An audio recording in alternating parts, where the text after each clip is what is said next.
A new month begins, and so does a new fiscal year in Jacksonville. After contentious budget negotiations, what's next, and how does the city move forward? Council Vice President Nick Howland is one of our guests. On the national level, is the Justice Department being used as a political weapon? Rick Mullaney breaks down the charges against former FBI Director James Comey. Mullaney will explain what they could mean for American democracy and for President Trump's legacy. Plus, from flight sims to airline pipelines, Captain Matt Toohey on how Jacksonville University prepares students for careers in aviation. Don't miss our interview on This Week in Jacksonville. So glad you're with us today. First week of October means a new city budget is in effect in Jacksonville, and that didn't happen without controversy this summer. Joining us today, City Council Vice President Nick Howland. And we've talked about this a little bit for stories in the news, but how do you feel about the budget now that the wrangling, wrestling, amendments, all of that is done? We've started. How do you feel about the budget as it is? Sure. Well, Ken, thanks first for having me. This budget is a big win for Jacksonville's families. We have fully funded public safety, we're investing in critical infrastructure, and we're even delivering tax relief for Jacksonville residents. No budget is perfect. I think there's probably still waste to cut as we go forward in the next 12 months and look at the budget again next year. But I think this is something that the whole council can be proud of.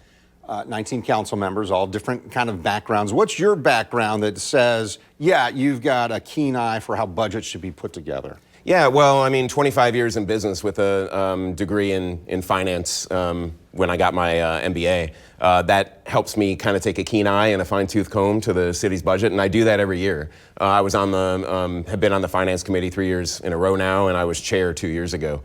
So I have a good understanding of this budget, and I know where our revenue comes from and where our expenses are going, and I think that pays dividends during the budget hearing process. And the process is in this consolidated government, strong mayoral form of government. So the mayor's office submits a proposal. Correct. And then the city council gets to work through that for a couple of months and some various stops there. If we talk about a budget as a statement of priorities, right, aren't there a lot more things that are in common, those priorities for the city of Jacksonville, than maybe seem like you're apart on council versus the mayor's office? Great question, Kent, and for sure. What we delivered was a common sense budget. It started contentious, and at the end of the day, there was a lot of consensus.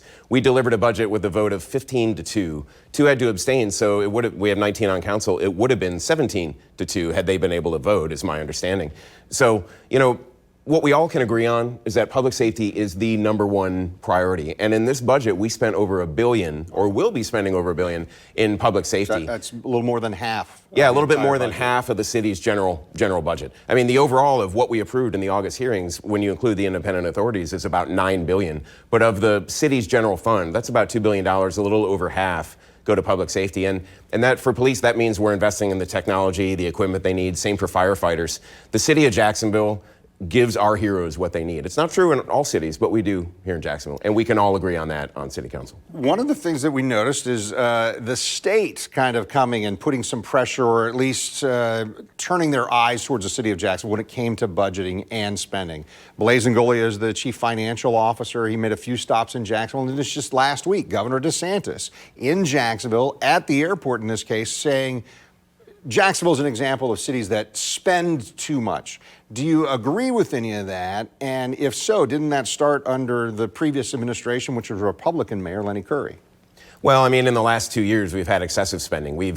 For example, in this budget, we've collected over $120 million more than we thought we would at this point last year. And we chose, through certain cuts in the budget, not to spend all that additional revenue, and chose to give some back to property owners. But this is not new. We did a study of this a few months ago on council before the DOGE effort even materialized, looking from 2017 to 2024, line item by line item, how the city budget has grown above the rate of inflation plus population growth. And we've seen certain areas where it's grown too far. A lot of those are in non-departmental expenses. We've gotten more generous as we've been the best beneficiary of collecting a lot of property tax revenue.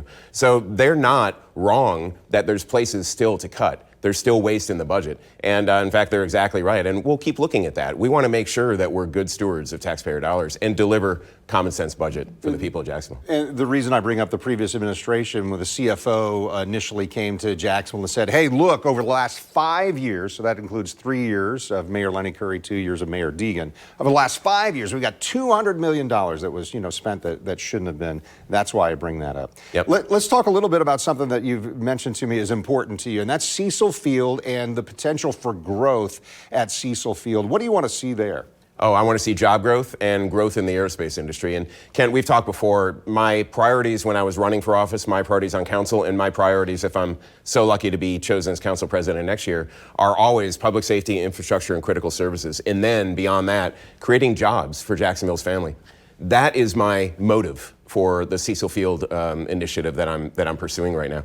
Basically, I think Cecil, my vision is that we've done a lot there to grow aerospace. We have Boeing, we just recently attracted Otto, and there's so much more we can do. I have a vision where Cecil Field plays an enormous role, not only in the space infrastructure and industry in the state of Florida, but in the nation. And I think that role is maintenance, manufacturing, subcomponent assembly, training, testing. I think Cecil can do a lot of the blocking and tackling while they're doing launches over in Cape Canaveral and help really accelerate space growth, not only here, but across the whole nation. So maybe explain why there's some back and forth between the Jacksonville Aviation Authority and you specifically and council in general. Essentially, JAA doesn't like some of the things that you've said. Hey, we need to move this forward. Can you explain that for us? Well, I mean, I think it's just a disagreement in terms, almost. I think they see that they're doing a lot in Cecil, and they're right. They are. I just think there's a lot more to be done, and I've asked that we amend our charter. The charter of the government of Jacksonville, which includes the charge and the mission of the Jacksonville Aviation Authority, just stipulates that they've got to be responsible for delivering a strong airport system. I'd like to just change that to make sure that they have written in the charter their role to develop aerospace industry at Cecil Field. It's a pretty simple change. And they say, well, we're already doing that. And I agree with them. They're doing a great job. I mentioned that we have Boeing and Otto here. I just think there's more we can do. And I think there's no harm in enumerating it in our charter. And so one of the things that I guess JEA has pushed back on was some of the budget or appropriations, or how would you describe that? There's a financial element here where JAA is saying we're an independent authority.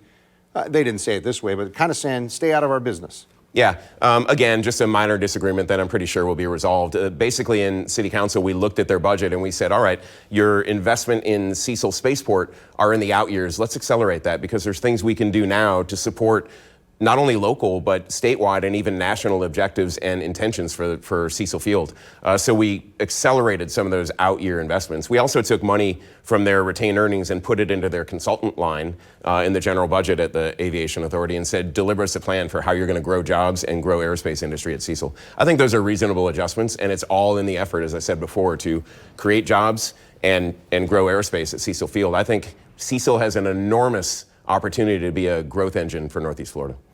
Nick Howland, just some of the topics that we could have covered today, but thank you so much for your time. Thank you, Kent. All right, so when we come back, James Comey indicted. So is it law enforcement or revenge of some kind? Rick Mullaney is going to join us and explain the political stakes and the threat to democratic norms. That's next on This Week in Jacksonville.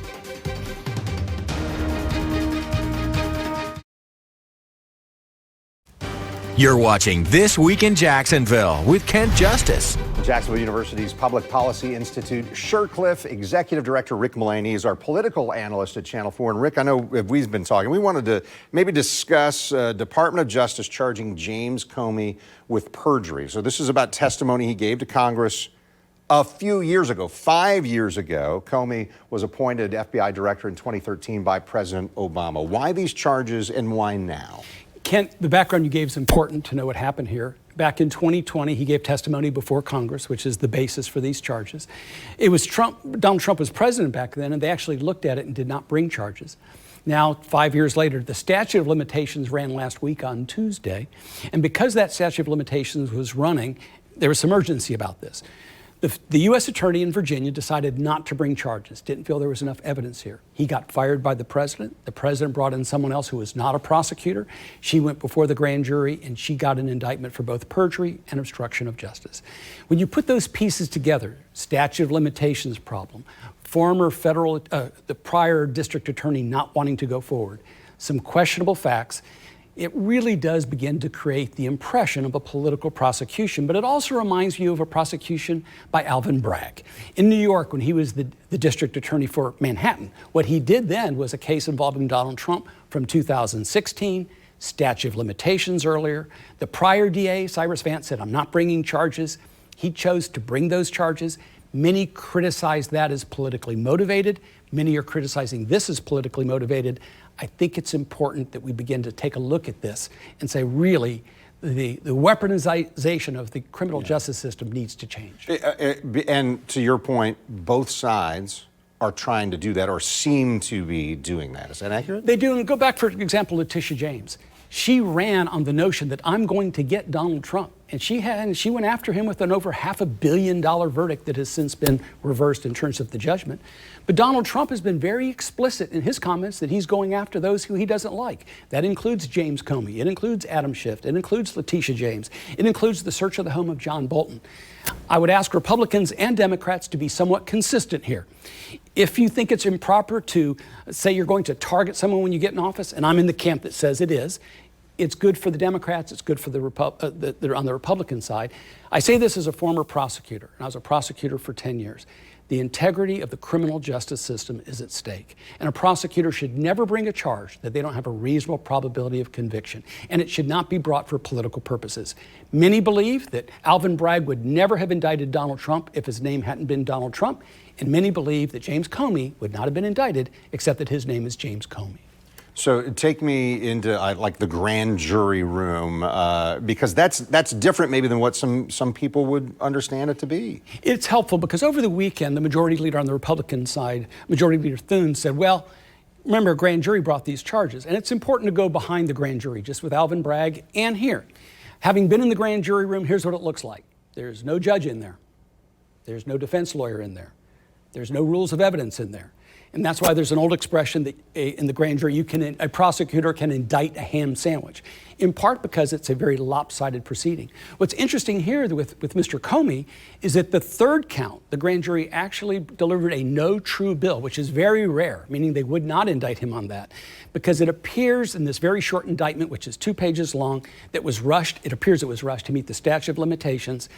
It does appear to many it's a political prosecution, just as Donald Trump was on the receiving of some political prosecutions. So, and back when President Trump was prosecuted, what we're hearing now, this, given the timing, the public pressure, in this case from the president, yes. The question comes up, is this legitimate law enforcement with the indictment, or is it political retribution?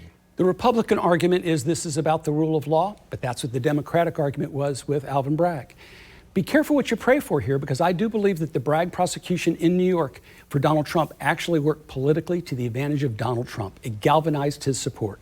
And I think that President Trump and Pam Bondi, who we know well from the state of Florida when she was Attorney General and a prosecutor here, that the Justice Department should be very, very careful here, not only about the rule of law, but for the president, this politically may not have the effect that he thinks. These have a way of turning out differently. This needs to be administered in a very different way. And I think there's concern among Republicans and Democrats that the criminal justice system not be weaponized in this manner by Republicans or Democrats. Does it matter the position of the person who's being charged here, the former FBI director?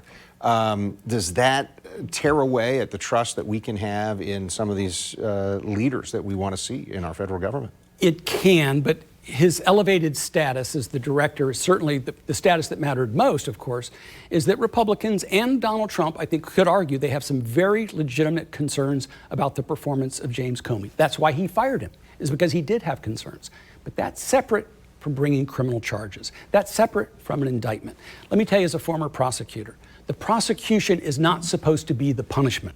Some people say when you get prosecuted at the federal level, you lose your money and your finances and your reputation if you win. If you win. If you lose, it can be worse than that. It should not be weaponized on either side. There has to be integrity in the system, and I hope Republicans and Democrats will learn this lesson. Yeah, I've heard the phrase reciprocal lawfare being used here, speaking to if Yes. the president in this case, but if someone can press the Department of Justice to lean into and prosecute, and again, as you just mentioned, whether it's a win or a loss for the prosecution, there's a huge impact on the defendant. There clearly is, and that's what this system is about. Actually, what separates our country from the rest of the world is the rule of law and our system and the right to a jury. It's all right there in the U.S. Constitution, the Bill of Rights. It's very fundamental. The due process is fundamental. Unfortunately, many believe that more prosecutions are coming, that more retribution is coming. I hope that we'll step back from that and that we'll take a process that has more objectivity to it and that let the prosecutors, the career prosecutors that do their job and to follow it based on the principles of you have to have a reasonable probability of conviction. And the role of the prosecutor is not simply to put people away, it's to do justice. That's the role of prosecutors, and we need to return to that standard. All right, thank you, Rick. All right, so Rick is going to remain with us. I hope you will as well. Here's the question. How is Jacksonville University training the next generations of airline pilots? Captain Matt Toohey is going to join us. He's going to break down training, partnerships, costs, new tech, all of that next on This Week in Jacksonville.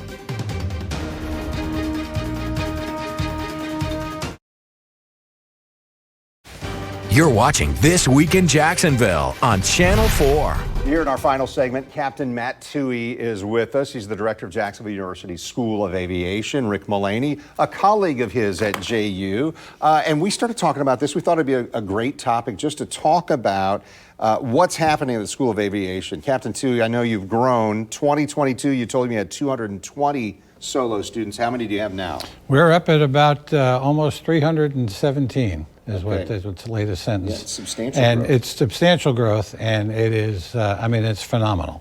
And first, let me thank you for having me on. I mean, I get to talk about my favorite topic, JU Aviation.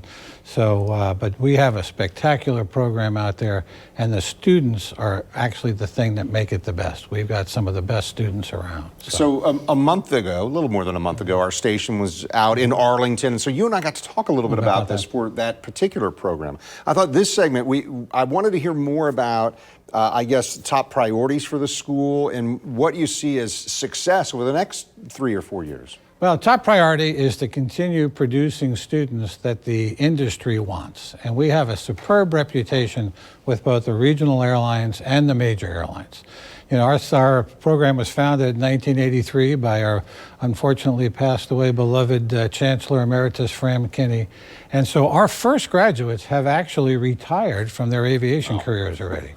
And, you know, and I still get the phrase, you know, JU has an aviation program, you know, so I mean, we're kind of a secret, but we're growing. You know, we're, depending upon what list you look at, we're either the biggest program on campus or the second biggest program. And so our goal is to continue to do that and maintain the standards that we have on the flight training side, while ensuring that they're also getting the best aviation education on the academic side to prepare them to be successful in the industry, whether they're our pilot students or our 60 aviation management students that don't fly. You know, people often forget those, but you know, my favorite story is I've got a slide that I got from an HR director from one of the major airlines, and it lists 25 jobs in the aviation industry. And the trick question is, how many of those say pilot? One. You know, so we're preparing students for just about all aspects of flying airplanes and managing. Well, we don't prepare maintenance people. You know, and unfortunately, we have a very small air traffic control program. But you know, right now, the big shortage that everybody hears about is the pilot shortage, and we're doing our best to help alleviate that in our small little way. Yeah. Well, let me say this. Captain Toohey's very modest, and Jacksonville University is very lucky to have him. He's the former commanding officer of an aircraft carrier, the USS Kitty Hawk. But that leads me into seeing those airplanes take off the aircraft carrier in line. It's incredible. Here's my question. This is truly a great success story, and enrollment has more than doubled in recent years. Here's my question. Why? What is going on? Well, as I tell the president, it's all me. No, actually, it's the opportunities. Well put, sir. It's the opportunities in the industry. It really is. Even when I came back, I had this job when I first retired from the Navy, went away for about 9 years, came back about 11 years ago. When I came back, starting salaries at the regional airlines were still about high 20s, low 30s. Today, a starting first officer at a regional airlines is making low $90,000, $92,000, $93,000. The opportunities are absolutely spectacular. And we haven't even hit the high retirement years for the major airlines yet. That's not for another couple of years where they have the big glut of their pilots reaching mandatory retirement age of 65. Can you comment, by the way, on the mix of students you're getting, such as women now entering? Yeah, we're very proud of the fact. 20% of our pilot students are women. And that's compared against the national average of 6% of airline pilots are women. So we're helping to provide opportunity to the young little girls that think flying is cool too. And I'll be honest with you, they're all great students. Some of our better students. So it's really I tell people one of the things I like best about my job is you see these young people show up, 17, 18-year-old, basically still high school students in their minds. 4 years later, they're walking across the stage dressed up like Harry Potter, and they're professional, commercially rated, multi-engine rated pilots that are on their way to an absolutely spectacular career. Every one of them's got a job waiting for them. Now, they're going to be flight instructors for about a year before they move to their regional airline, the ones that want to be airline pilots. They don't have to be. We've got a fair number that want to go fly corporate as well, and that type of a very, very small population will go into the military because we're not really designed to provide military pilots. But it's a career that will carry them through for the rest of their lives. And, it's a pre-professional career, people kind of frown at me when I say, you go to law school to be a lawyer, you go to medical school to be a doctor, and you come to a collegiate aviation program to be the best pilot you can be. Yeah. Captain Tui, I appreciate it. Rick, thanks for suggesting we should talk to Captain Tui about this. And I know you're passionate about it, and I know it's making an impact, obviously. Great opportunity, as you put it, for these students who are going to go through the program. Thanks for your time today. My pleasure. Thanks for having me on, Ken. All right. And thanks for being with us today. Next time, candidate for governor David Jolly, plus Jacksonville City Council President Kevin Carrico will be with us. Don't forget to check out This Week in Jacksonville Business Edition as well. This episode of our podcast, we're looking at UNF's free course on AI for work and home. We dive deep into the industry and its impact. See why every day more people are choosing News4JAX, Northeast Florida and South Georgia's #1 source for local news.